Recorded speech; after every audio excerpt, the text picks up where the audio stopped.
Friday Night Football. Your first and goal coverage with Joel Villanueva is supported by Safeguard Insurance. Hey, welcome back. With the Valley's 50 football teams, 31 made the playoffs, and it was a rough start. In last night's 4 playoff games, 4 Valley teams were knocked out. How bad was it? Well, they were outscored 217-21. Tonight, a total of 19 playoff games and only 4 All-Valley matchups, one of them down in Brownsville, and his Eagles fresh off a district title, hosting challenger Weslaco East. The last time Hannah won a playoff game was back in 1996, and the East Side came out strong.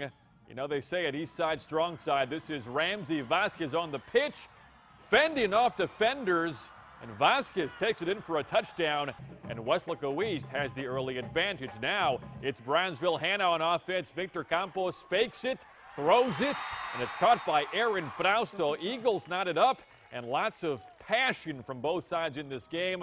Out of the second quarter, Frausto on the carry, and he will be just shy of the end zone. However, on the next play, they would punch it in. Now check this out. One of the big highlights of the game, Campos looking long. Miguel Payan says, hey, give me the rock. In the end zone, Payan makes the catch, takes a big hit, and somehow he hangs on. The ref says, yeah, he held it. That was a touchdown. And the celebration is on for Brownsville Hannah. They win a playoff game for the first time in 22 years.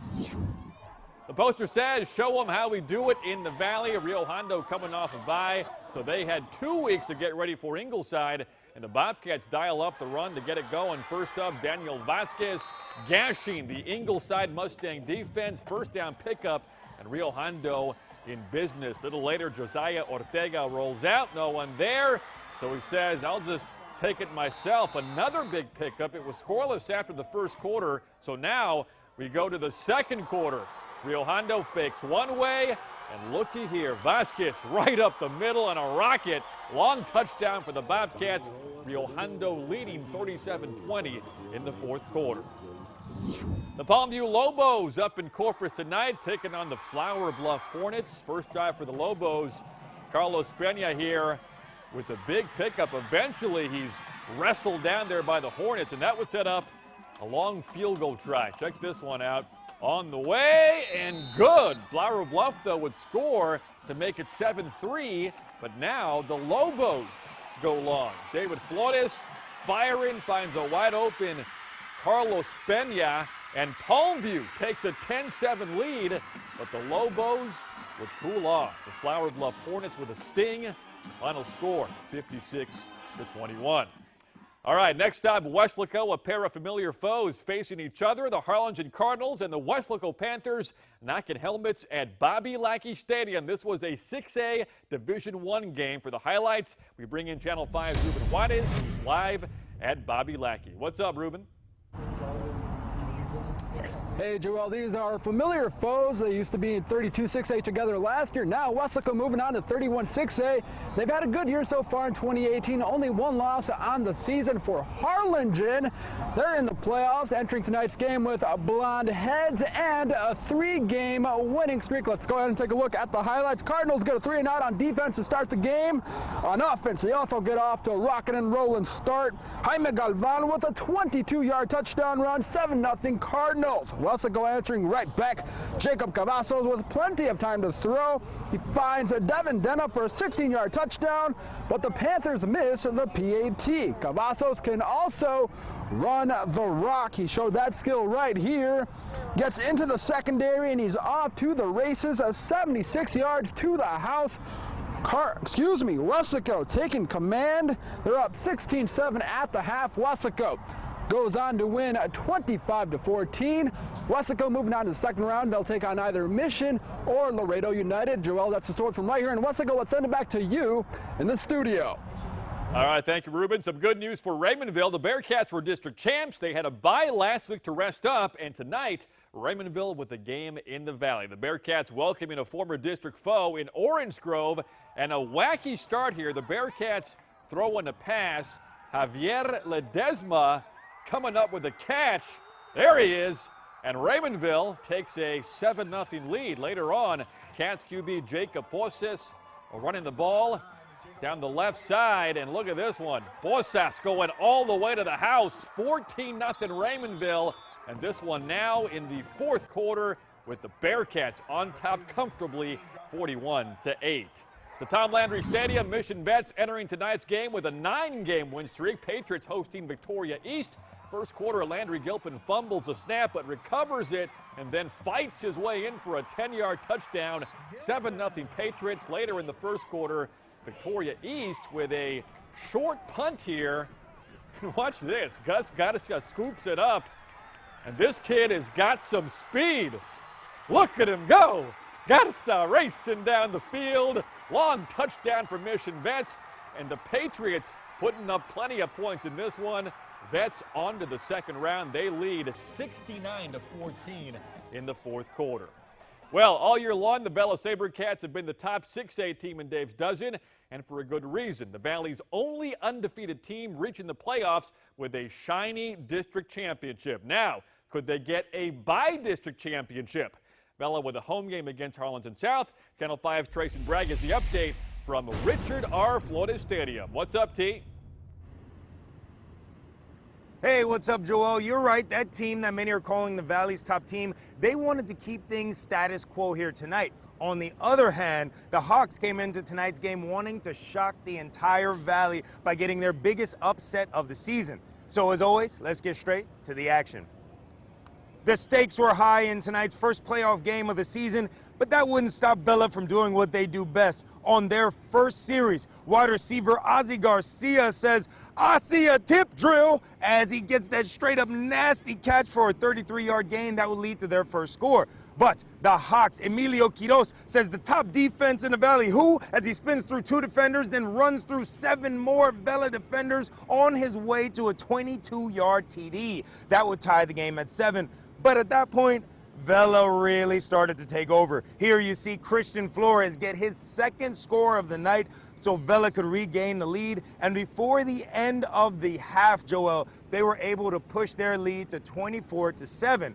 Now, when the whistle blew to start the second half, it was more Vela, Vela, Vela, and then some more Vela as they win by a score of 52-14, really building some great playoff momentum moving into next week. In Edinburgh, I'm Tracy Bragg, Channel 5 Sports.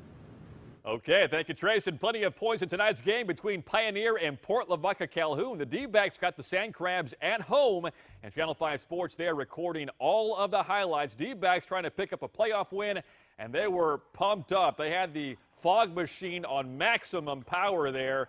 D-backs with the pass here, Jacob Rosales on a punt fake, and that's a first down, but a field goal try would be no good. No score in the game. Later in the first, though, the D-backs get on the scoreboard here. Rosales finding his tall target, LaVar Lindo, and look at Lindo go. Que lindo.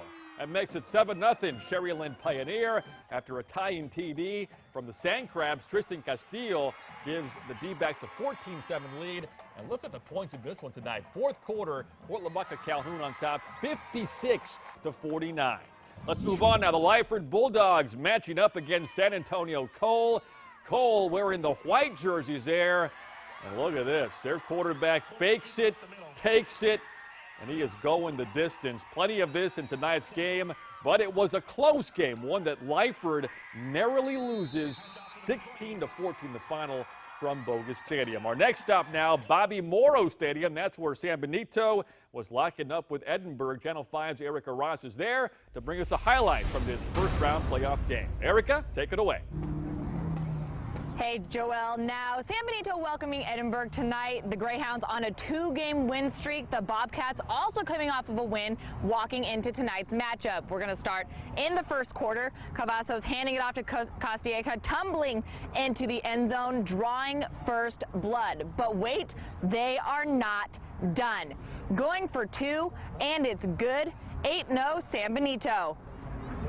Going into the second quarter now, Cavazos with the quarterback keeper, and this one actually is not over. Midway through the fourth quarter at last check, the score was 46-20 San Benito, so we will update you guys with who will be moving on to the second round of playoffs. Joel, that's it for me here. I'm going to send it back to you in the studio. All right, thank you, Erica. Greyhounds got the win there. Meanwhile, it was Mission facing Laredo United. First quarter, no score, and the Eagles defense getting after it. Justin Soto stalking the quarterback for a sack. Forced punt after a missed field goal from Mission, and United starting to find their footing now. Huello Huerta, 34 yards to George Murillo. 7-0 United. In the end, it is United knocking off Mission. Close game there, 31-28 the final. Our next stop now, the Mid-Valley. A neutral site game of Mercedes between Port Isabel and West Oso, and the Bears unleashed here early for West Oso. Big pickup, big run, taken down inside the 10-yard line. Here would be the payoff on that now. Port Isabel giving up an early score, but now they go to work. Cesar Aguilera, watch him go. Shedding tacklers, gets a big first down for PI. Tarpons cash in here. It was a back-and-forth game between PI and West Oso. That was early, though. After that, Port Isabel pulls away 56-15. They lead in the fourth quarter. District 15 5A Division II champ Calhoun hosting 4th seed Valley View here, and Calhoun all over Valley View tonight. It was a long night for Valley View. The Wildcats couldn't the Tigers couldn't find the end zone, and it was Calhoun 49-0 over Valley View. Next stop, La Feria and Beeville Jones. And look at the Lions go. They had a great season coming off back-to-back district championships. Tonight, the Lions facing Beeville Jones up in the Coastal Bend. 2 scores from La Feria there, and La Feria is roaring because they are moving on to the second round, 28-25. A few more scores from tonight's 19-game schedule. Eagle Pass in overtime knocks off PSJA 34-28. Mercedes falling to Southside 56-7. Santa Rosa drops a first-round decision to PA 35-14. La Villa gets a first-round win. Cardinals moving on 35-25. And in TAPS play, it is St. Joseph getting knocked off by Houston Second Baptist 41-7. That's a look at sports. We'll be right back after this.